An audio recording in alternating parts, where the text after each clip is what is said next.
de inteligencia y seguridad global, CISEG. Con ustedes, el señor coronel Mario Patiño.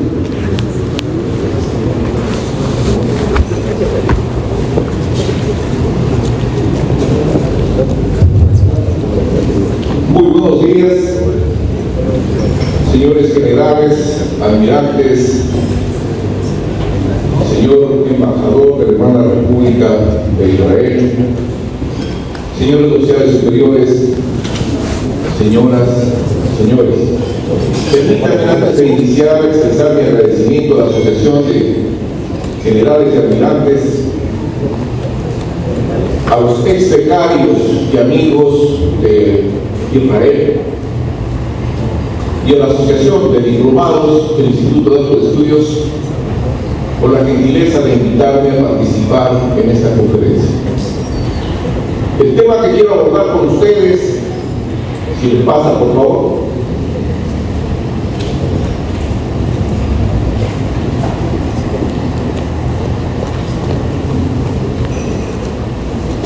es sobre una pregunta que debemos hacernos como ecuatorianos. ¿Somos nosotros un santuario verdaderamente del crimen organizado? ¿Y cómo esa dinámica ha ido cambiando permanentemente en el comportamiento de nuestro pueblo? La pregunta, señores, ¿somos verdaderamente un santuario del crimen organizado? Y quiero compartir con ustedes esta charla para ir interpretando los diferentes elementos que nos van a permitir deducir si es que verdaderamente estamos en esa línea. Para esto quiero hacer un análisis rápido a nivel global. Primero, y lo más importante, saber cuáles son las amenazas a nivel global. Aquí están algunas de las más importantes mafias distribuidas en el contexto mundial. Tenemos, por ejemplo, la tríada china con sus ramificaciones hacia lo que es Asia-Europa. Yakuza japonesa, ramificaciones hacia Asia y también hacia América. Tenemos, por ejemplo, la Hermandad Brava o la mafia rusa, con ramificaciones también hacia África y Europa. Tenemos la 'Ndrangheta en Italia, tenemos la mafia albanesa, todas estas con un objetivo especial. ¿Cuál es el objetivo especial, señores? Una parte del continente americano que reúne ciertas características especiales. Esas características son específicamente la cantidad de droga que generan 3 países de esta región. Vamos a ir desglosando un sinnúmero de elementos más, pero esto es importante porque todos estos actores concentran su atención en este sector, donde están también actores regionales, donde no solo hay carteles, hay protomafias que operan directamente. Y hay protomafias que nosotros como ecuatorianos no les prestamos la atención del caso. Una de ellas es el Comando Bermelo. Lo vengo repitiendo desde hace varios años y el sistema de inteligencia colombiano lo sacó en un reporte de inteligencia hace un año atrás. Acá no la consideramos como amenaza, señores, pero esa amenaza que está ahí, que está con nosotros en la provincia de Sucumbíos a través de los comandos de la frontera, que voy a hablar posteriormente de eso. Este panorama a nivel global genera a su vez, señores, diferentes disputas. Vamos viendo un poquito más abajo. ¿Qué pasa en el contexto regional? América Latina, el continente americano, es considerado el verdadero laboratorio del narcotráfico y del crimen organizado. Aquí están, señores, los diferentes centros de acopio regionales. Unos en la cuenca atlántica, otros en la cuenca pacífica. Veamos rápidamente quiénes son. Argentina con Rosario. Más arriba Brasil. Sao Paulo, Manaos, Río de Janeiro. Más arriba Venezuela con 3 puntos. Islas Margarita, Caracas y el Golfo de Maracaibo. Hacia Centroamérica tenemos en Guatemala otro centro de acopio, y este es muy importante y muy especial porque ahí hay un grupo que se llama los Huitas.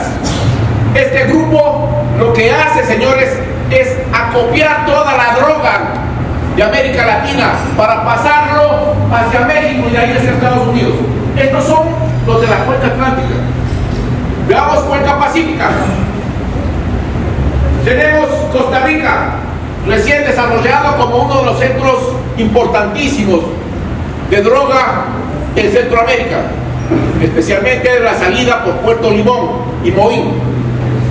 Más abajo está el más importante distribuidor de cocaína de la cuenca pacífica, este señor, Ecuador.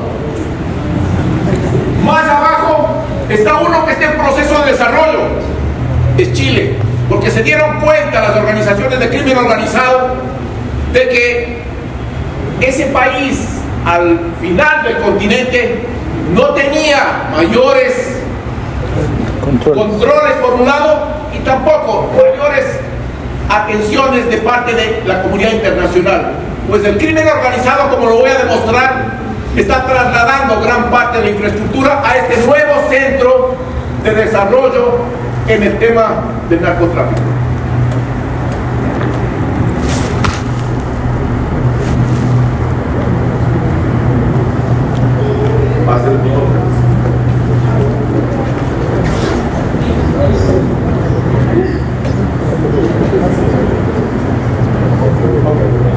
La pregunta central, señores, la respondo en este libro que ya está acabado, lo sacamos recién con la universidad. ¿Por qué estamos como estamos como país? Esa pregunta, señores, responde a lo siguiente. Veamos por qué somos un país tan atrayente para el crimen organizado. Dos cosas fundamentales, señores. La primera, dos factores que han generado una discusión y una dinámica desde que nacimos como país. La pobreza y la desigualdad en la distribución de la riqueza. Ningún gobierno hasta la fecha ha podido, señores, reemplazar estas condiciones. Ninguno. Y esas condiciones generan que los diferentes o las diferentes amenazas utilicen como potenciadores estas condiciones que tiene nuestra sociedad. Una fragmentación social, por lo que existe gran cantidad de pobreza e inequidad en nuestra sociedad. Aquí están algunas de las principales amenazas que tiene el escenario nacional. ¿Cuáles son esas, señores? Rápidamente. Corrupción, lavado de dinero, crimen organizado transnacional, tráfico de armas, narcotráfico, ciberterrorismo, presencia de pandillas y organizaciones, bandas, megabandas, presencia de Hezbollah. Es dirán medio raro Hezbollah en Ecuador. Sí, señores, y es más raro todavía cuando hace 5 días atrás desde Líbano se da una migración de cerca de 350 comandantes del grupo de Hezbollah hacia América Latina. Seleccionan 4 países para llegar. Brasil porque tienen que hacer unas ahí. Venezuela porque son parte de la estructura. Colombia por las relaciones del presidente Petro con esa organización. Y el último país es Ecuador. Cuando llamé a consultar por qué Ecuador, la respuesta era muy sencilla. Somos un país de cambio de identidad y somos un país que no tiene controles deficientes migratorios. Por lo tanto, somos atrayentes para cualquier organización de crimen organizado o terrorismo internacional.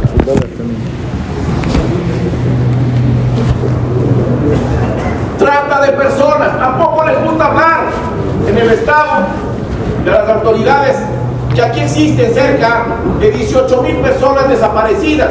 Gran parte de ellas alimentan esta trata de personas. Conflictos carcelarios. Aquí también existe esto que no les gusta hablar a algunos, y es el tráfico de órganos. Gran parte de esos tráficos de órganos se da por niños que desaparecen y que van a engrosar este tipo de actividad delictiva.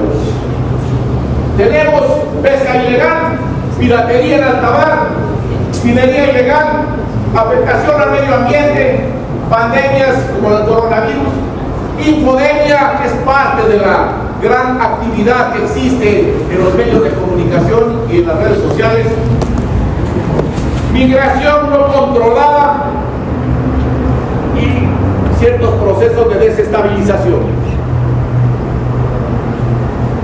Vamos más adelante. Quiero conversar con ustedes este aspecto que me parece importante. Me voy a bajar un poco acá para poderlo ir analizando. Aquí tracé una línea de tiempo que me permite claramente ir viendo cómo vamos avanzando como sociedad y cómo nos vamos transformando. Partimos de 1990, que es un punto de partida. El Ecuador en ese tiempo, señores, era un país de tránsito. Los niveles y las condiciones de inseguridad eran mínimos. Pero en esa época se genera lo siguiente. Comienza a aparecer una pequeña banda que se llamaban los choneros. La banda se dedicaba a actividades de robo, de cuatrerismo, cosas pequeñas. Pero en esa línea de tiempo se presenta un factor importante, y es aquí es la primera ruptura. Y en esa primera ruptura está el famoso efecto globo, en donde genera una mutación de nuestro país. Pasamos de ser un país de tránsito a un país de acopio y plataforma internacional de distribución. Eso es lo que fuimos en ese año, y lo seguimos siendo, por supuesto. Pero las condiciones van cambiando. ¿Cómo cambian? Porque ahí, en estas condiciones, esa pequeña organización delictiva llamada los choneros crece y se hace más grande. Acopla o agrupa a un sinnúmero de organizaciones pequeñas, bandas pequeñas. Y esta se transforma en una mega banda. Pero esa mega banda, señores, tiene relación con otras internacionales que para este momento ven a Ecuador como un sitio importante para el narcotráfico. Y por lo tanto, pues vienen a tratar, si cabe el término decir, de explotar esos recursos del crimen organizado. Es así que comienzan a aparecer en el año 2004 al 2010 la Andrangheta, la mafia albanesa, el cartel de Sinaloa, el cartel Jalisco Nueva Generación, el Clan del Golfo, como parte de las estructuras internacionales que comienzan a bajar hacia este nuevo polo, entre comillas, del desarrollo del clima. Pero esto no va a durar mucho tiempo. En el 2010 se genera la segunda mutación. ¿Cuál es esa segunda mutación? El país pasa de ser de un centro de acopio y plataforma internacional de distribución, pasa a ser, señores, un país procesador, sin ser un país productor. Así nos catalogaba la administración Biden. País procesador. Posteriormente a esto, señores, en el 2018 aproximadamente, seguimos otra mutación, la última espero yo, porque ya no hay más. Esa última mutación, señores, es la que nos convierte o nos transforma en la principal plataforma de exportación de cocaína de la cuenca del Pacífico. Eso es lo que somos actualmente. Pero no solo esto generó una dinámica de diferentes organizaciones, o también, yo diría, una dinámica de megabandas. Esta influencia que tienen ustedes aquí marcada genera fraccionamientos entre las bandas, y ese fraccionamiento entre las bandas pues las tercerizan y las llevan a trabajar para cada una de estas organizaciones internacionales. Pero tres de las organizaciones ecuatorianas se dan cuenta de que esa forma de actuar era, yo diría, bastante deficiente para ellos. ¿Por qué? ¿Quién pone los muertos? ¿Quién pone las capturas? ¿Quién pone la cárcel? Las bandas locales. Las internacionales no ponen nada, solo ponen la plata.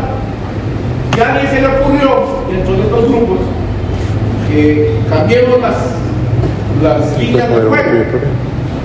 Vamos nosotros a comprar la droga, conocemos dónde están los laboratorios, conocemos las rutas, conocemos los centros de acopio, conocemos las rutas hacia los centros de distribución, y entregamos la droga en el puerto. Entonces, por poner un ejemplo, la droga que salía costando $500 en el laboratorio, al puerto llegaba más o menos en unos $1,000, 1.500, cifras por poco. Dijeron que nosotros vamos a hacer todo este trayecto, pero ya no le vamos a cobrar, no vamos a pagar $1.500, vamos a pagarles $3.000. Entonces, los grupos comenzaron a cambiar. Ese hecho, señores, se denomina microcarteles o carteles de primera generación. Cuando una banda pasa de ser una organización tercerizada delictiva a tomar el control. Y al momento en el país tenemos tres. Una, los choneros.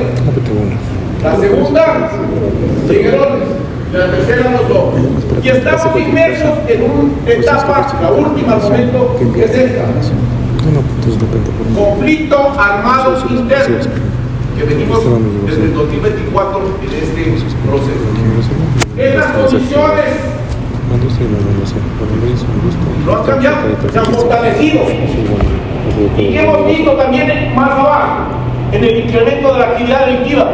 Pues lo que hemos visto, señores, primero es un incremento de actividades delincuenciales, presencia de organizaciones armadas, que son las bandas, actos de terrorismo, secuestros, extorsiones, actos de sabotaje y terrorismo.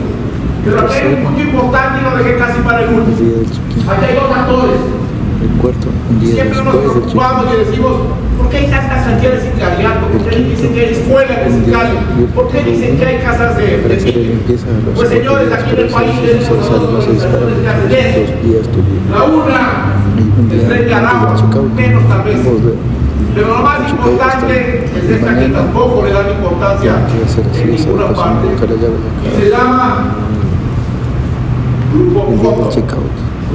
El Grupo Cóndor, señores, es originario de Tumaco y llegó al Ecuador porque aquí había necesidad de comenzar a justiciar personas, y las organizaciones delictivas les comenzaron a contratar.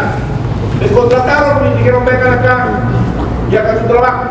Por eso es que en las principales ciudades del litoral ecuatoriano ustedes van a ver cuerpos desmembrados colgados en diferentes partes. Es porque en esa zona existe una casa de pique exactamente igual de lo que tenía Cartagena, Bucaramanga y lo que tenía también la zona de Tumaco. Vamos más adelante. Ahora entremos al problema central. Ecuador, sede del narcotráfico.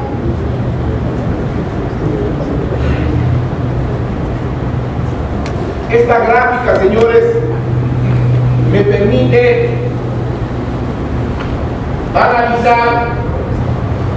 verdaderamente cuál es el problema que tenemos. El problema está trazado en esos dos vectores. Que salen por aquí. Justo la frontera colombo-ecuatoriana. Y por esa frontera, señores, desborda el 75% de la producción de cocaína de Colombia. Recuerden ustedes unas declaraciones del señor embajador de Italia, que solía decir que el 75% de la droga que llegaba a Europa venía desde Ecuador.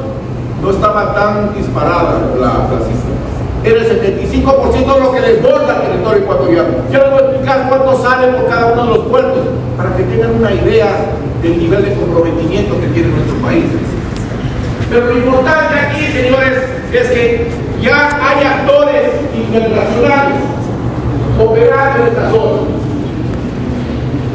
Aquí está ya la traqueta, aquí está la mafia albanesa, aquí está el cartel de Sinaloa, aquí está el cartel de Jalisco Nueva Generación, aquí está la protomafia, la que está acá siguiendo, Comando Bermelo. En definitiva, ahí están casi todos, porque esta zona que estoy marcando aquí, que dice zona cocainera, es una de las zonas de mayor producción de cocaína en Colombia. Y en este periodo presidencial del señor Petro, eso se ha disparado. Tenemos dos grandes corredores, el corredor del Pacífico y el corredor amazónico. Los dos atraviesan nuestro país y los dos representan gran parte de la producción de cocaína que se traslada hacia el interior del continente. Esta gráfica, señores, me permite explicar por qué Quito, la ciudad de Quito, es considerado parte de este triángulo dorado. El triángulo dorado, distinguidos amigos, comprende los siguientes puntos: Puerto de Tumaco, Puerto Asís, ciudad de Quito. Por aquí atraviesan los corredores. Y por eso es que nosotros decimos, ¿por qué Quito está cambiando? Solo para que tengan una referencia. Hace 3 años que hice CRAE me pidió que haga un levantamiento de santuarios en Ecuador. Quito tenía cerca de 4 o 5 santuarios. Hoy tenemos 19, distribuidos en todo el casco del distrito metropolitano de Quito. Y aquí también es importante lo siguiente: la confrontación que se da entre esta facción colombiana, de la guerrilla colombiana, y este grupo que está acá, Comandos de la Frontera. Los Comandos de la Frontera, señores, son una organización tercerizada por 2 estructuras. La segunda marquetaria de Colombia, y la segunda, por esta, el Comando Bermelo de Brasil. Entonces, cuando digo que el Comando Bermelo, que está en territorio ecuatoriano, está desde hace 3 años, señores, a través de los comandos de la frontera. Y ustedes dirán, ¿dónde están? Pues, señores, están aquí, en el triángulo que se forma entre las provincias de Sucumbíos, Napo y Orellana, en el eje minero que ustedes se encuentran. Vamos a ver. Aquí pueden observar ustedes, distinguidos amigos, los corredores: el amazónico, que está de rojo, y el del Pacífico, que está de azul. Pero le agregué un punto más, y es la cantidad de droga que sale por cada uno de los pueblos. Esto considerando la primera hipótesis. Yo consideraba en el estudio 850 toneladas anuales. Pero al momento, algunos analistas y algunos centros de pensamiento hablan de 1200, cuando van el término más pequeño. 21 toneladas salen por el puerto de Esmeraldas, 245 por el puerto de Manta, 374 por el puerto de Guayaquil, 70 por Puerto Bolívar. Esa es la realidad de nuestro país, señores. ¿Cuánto capturamos? De esas 850. En el mejor de los casos, 200, 250. ¿Cuánto pasa libre? 600. Entonces, Por eso es que tenemos problemas en las diferentes partes del país. Ya vamos a ver cómo estamos en el ¿Cuáles son o cuáles fueron esos efectos devastadores en nuestro país? Primero, y lo más importante, un desbordamiento de lo que es la delincuencia y la violencia en nuestro país. Nunca antes visto. Los últimos 5 o 6 años se han generado por una explosión de violencia sistemática. Se han creado bandas, megabandas, actualmente microcarteles. Y esto sigue creciendo.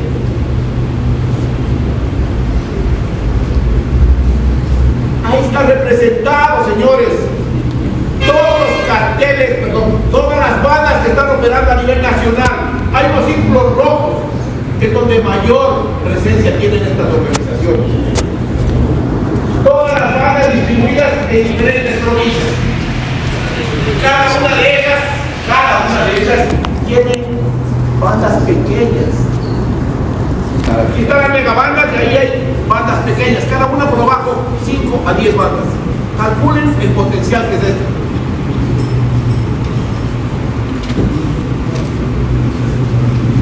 Pero eso no se queda ahí. Los microcarteles o carteles de primera generación que había dicho, lobos, tiguerones y lagartos, no se quieren quedar en el territorio ecuatoriano, quieren expandir su negocio. Es como un holding delictivo. Quieren expandir ¿hacia dónde, señor? Unos de ellos están ya operando en el departamento de Nariño y un poquito más arriba, departamento de Tauca. Allá hacen negocios con las diferentes estructuras delictivas colombianas. Y también hacia la parte sur se han desplazado hacia los departamentos de Tumbes, Piura y Sullana. Pero no se quedaron en los dos países vecinos. No, señores. Se están desplazando al momento, especialmente lo que son tiguerones y lobos, hacia Chile. ¿Por qué Chile? Porque había hablado anteriormente con ustedes que es el nuevo polo de desarrollo o de acopio del crimen organizado. Y ellos quieren tener presencia también en esos sectores.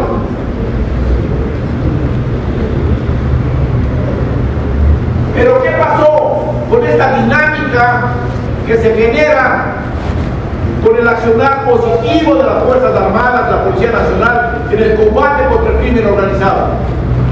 Pues, señores, si bien es cierto, arrinconamos la crimen organizada en algunos sectores, pero generamos una migración, una diáspora delictiva hacia el interior del país. Y esa presión que ejercimos en la costa, ahora la estamos recibiendo en la sierra, por un concepto lógico. El crimen organizado no se va a quedar a que les terminen. Tienen necesariamente que mutar hacia otros sectores donde las condiciones son mejores. En la costa es mucho más difícil, pero en la sierra, señores, las condiciones son propicias. Son propicias, la gente es más ingenua. Hay lugares, pues, suburbios, en casi todas las ciudades. Hay cantidad de gente en donde se puede mimetizar rápidamente su actividad. Entonces, por eso es que han comenzado a proliferar santuarios en las principales ciudades de la serranía ecuatoriana, especialmente el distrito metropolitano de Quito. ¿Qué pasa cuando se crean los santuarios? Cuando se crean los santuarios, señores, comienza la hegemonía de una banda en un espacio territorial. ¿Qué es un santuario? Un santuario es un lugar en donde el Estado perdió la capacidad de gobernar ese territorio. Ejemplos: Durán, Nueva Prosperina, La Guacharaca, por citar algunos. Esos santuarios, cuando se van agrupando entre sí, 3 o 4 santuarios, cambian de nombre y se transforman en microestados delictivos, que en este país ya tenemos como 4, y acabé de nombrar 3. Aquí se da una lucha entre lo que es el Estado, que trata de tomar control, y por otro lado, la delincuencia, que trata también de mantener el control. Por lo tanto, tenemos un sándwich, se llama población. La población va al vaivén de quién está controlando ese espacio territorial. Esa es la realidad. El Estado, como lo dije, señores, pierde el control del territorio, y al perder el control del territorio desplaza sus competencias. ¿Quién asume esas competencias? Pues asume las competencias la delincuencia. Ejemplo, ¿quién es el que tiene que proporcionar la seguridad al pueblo ecuatoriano? El Estado, así lo dice la Constitución. Pero en estos sectores donde son santuarios, ¿qué le dice el delincuente? El Estado no le puede dar seguridad, señor. Yo le voy a dar seguridad, pero eso cuesta. Entonces tiene que pagarme 50, $100 mensuales, yo qué sé. ¿Okay? En la gobernanza criminal, las organizaciones delictivas mantienen el control territorial a sangre y fuego y reemplazan totalmente al Estado. Totalmente al Estado. Voy a presentar este video. ¿Se puede subir un poquito?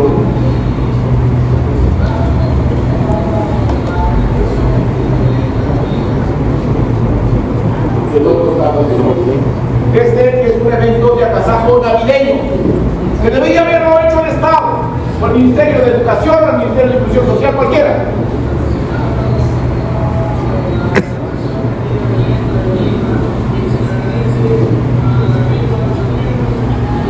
¿Quién está haciendo, señor? Yo sé que no llega hasta allá, pero ¿quién está haciendo esto? Es que entre los choneros, ¿y qué es lo que le están diciendo al pueblo y a los niños? Esto, señores, es por parte de los choneros. Aquí está su regalito, aquí está su ritual. Y el Estado, entonces se va a dar posteriormente que esos dirigentes de estas organizaciones van a decirle al pueblo ecuatoriano, le van a ir a golpear las puertas y le van a decir lo siguiente: ¿saben qué? Necesitamos cambiar las leyes de este país. Por lo tanto, elíjame para diputado, elíjame para presidente, elíjame para alcalde, elíjame para lo que sea. Recuerden el tema de Pablo Escobar. Exactamente va a pasar en este país. Aquí ya está pasando en algunos casos. Siempre quedó tuyo. No, en la UAC, en Sevilla. Rápidamente, no sé por qué tiempo estoy.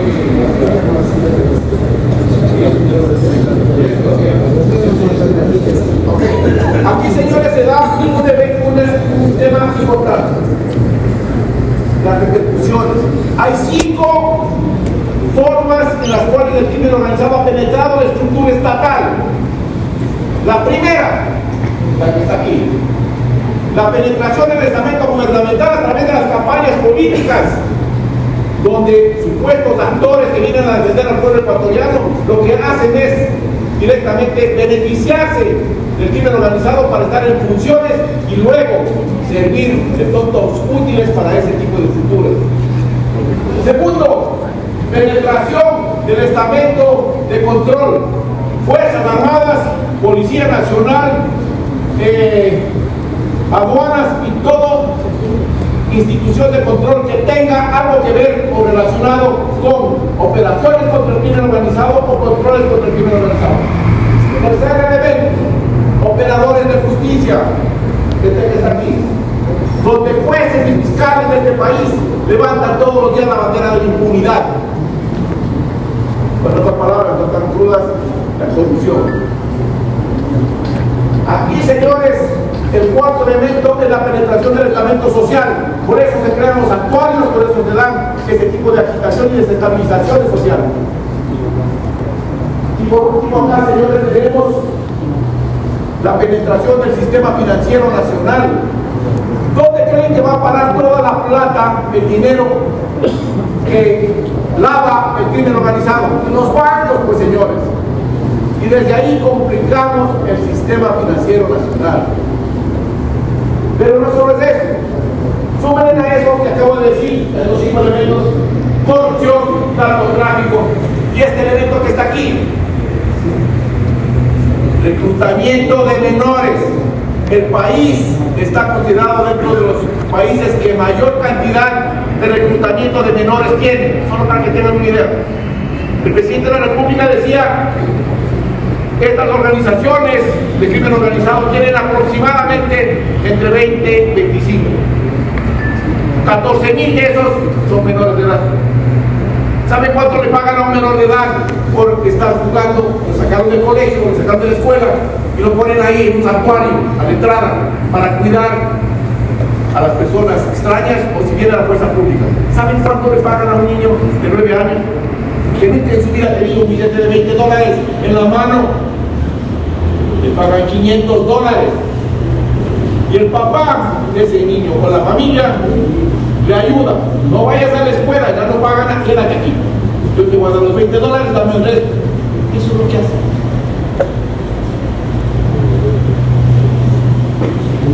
Tenemos, señores, secuestros, extorsiones, presencia de bandas, terrorismo urbano, presencia de grupos armados al interior de los centros penitenciarios.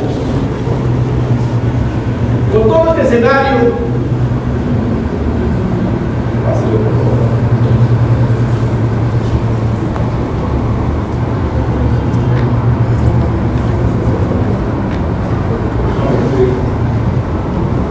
con todo esto, señores, quiero plantear los siguientes escenarios para ustedes. Cada escenario va a tener dos componentes: un escenario positivo y un escenario negativo. Veamos cómo se va a comportar el país. Primer escenario, señores, 2025-2026. Este escenario fue denominado copamiento delictivo.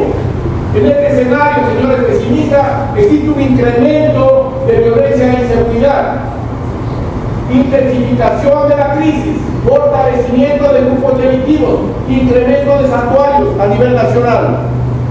El escenario optimista o positivo: tenemos presencia disuasiva permanente, que es algo que las Fuerzas Armadas y la Policía Nacional tienen que hacer. Los toques de queda, señores, los estados de excepción no dan efecto. Tienen que cambiar a esto: presencia disuasiva permanente, que es la presencia de las Fuerzas Armadas las 24 horas del día en territorio. Eso es lo que va a cambiar la situación. Control territorial.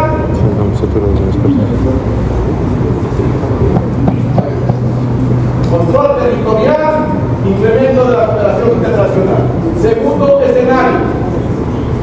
Escenario a mediano plazo 2027-2035. Escenario pesimista: consolidación de la gobernanza criminal. El momento que tengamos ya una consolidación de gobernanza criminal en los santuarios, el país comienza a acercarse más rápido a lo que dijo ese reportero del semanario inglés The Economist: vamos camino a ser un narcoestado. Nos falta todavía, porque tenemos al momento cerca de 47-48 puntos, y para ser considerado un narcoestado se necesita 75, pero vamos camino rápido para acá. Escenario optimista, correcto, un estado fallido. Escenario optimista: reformas institucionales y control territorial. Si el Estado hace eso, reduce la renta. Escenario a largo plazo, 2036 en adelante. Escenario pesimista, señores: Estado fallido, migración masiva. ¿Qué es lo que nos va a pasar si es que esto no camina? Escenario positivo, pues reducción de violencia y cohesión social. Si es que logramos eso, pues sería un éxito para el país. Pero hay que recordar lo siguiente: no hay potencia a nivel mundial que venga a decirnos, o a la comunidad internacional, que ha logrado destruir al crimen organizado. No hay eso, señor. Ninguno. Voy a dar una algunas recomendaciones, ya finalmente de los 5 minutos, recomendaciones estratégicas para los diferentes escenarios. Escenario a corto plazo, ¿qué tenemos que hacer? Incrementar la seguridad ciudadana en zonas críticas, especialmente santuarios. Atacar el financiamiento de las bandas, afectar las economías del crimen organizado y mantener un control de lavados, especialmente lo que está haciendo el crimen organizado. Escenario a mediano plazo, implementar programas de prevención social y fortalecimiento de la seguridad ciudadana, fortalecer la cooperación internacional para desarticular redes de narcotráfico. Escenario a largo plazo, señores, reformar profundamente el sistema de justicia, no solo el sistema de justicia, el sistema nacional de inteligencia, señores, el sistema penitenciario, invertir en desarrollo social y económico. La única solución que tiene el país no es incrementar el poder de fuerza y el pie de fuerza. Está en concebir que necesitamos políticas públicas para poder abordar los problemas sociales que nadie les para bola. Eso es lo que tenemos que hacer. Pero esa es decisión política. Erradicar la corrupción política vinculada al narcotráfico. Creo que hay que distinguir los partidos políticos porque ese es un ambiente donde se genera la corrupción.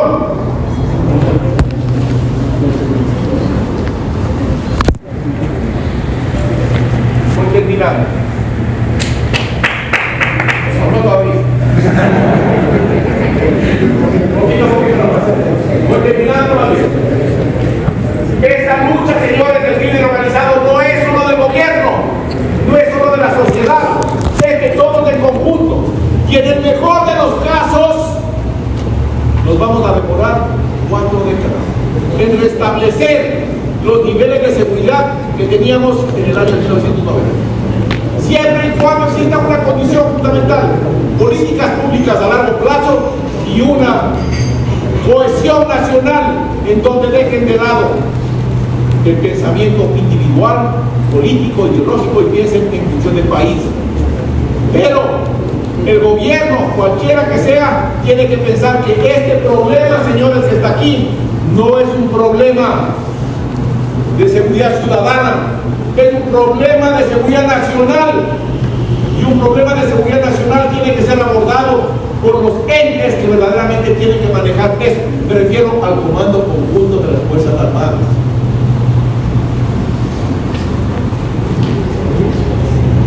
Por último, señores, les dejo solo esta reflexión final. Y esta reflexión final dice lo siguiente, señores. El conflicto armado que se desarrolla en el corazón de nuestro país no puede derrotarnos y mucho menos doblegarnos ante el crimen organizado.